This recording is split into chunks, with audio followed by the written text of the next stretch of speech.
La majorité des gens ne savent même pas que ce continent existe. C'est la carte des fonds marins, et si tu regardes bien, là, à côté de l'Australie, il y a les scientifiques qui ont fait une découverte d'un continent perdu. Il a été quasiment totalement englouti. Mais attends, ce qu'ils ont découvert est extraordinaire. Si tu le sais pas, il y a plus de 300 millions d'années, la Terre était formée que d'un seul continent qui s'appelait la Pangée.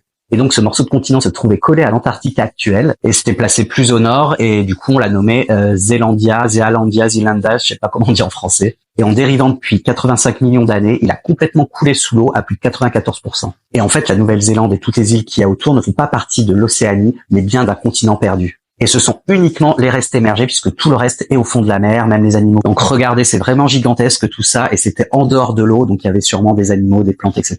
Alors aujourd'hui, il y a toujours un débat pour savoir si c'est un vrai continent ou un sous-continent comme la Biélorussie, mais en vrai c'est 6 fois plus grand, donc ce serait vraiment un continent. Donc si Zealandia revenait à la surface, ça ferait un nouveau continent plus grand que l'Australie et ça crée une nouvelle ruée vers l'or qui serait partagée entre l'Australie, la Nouvelle-Zélande et la France. Si le 8e continent de la planète revenait, que se passerait-il? Tu en penses quoi toi?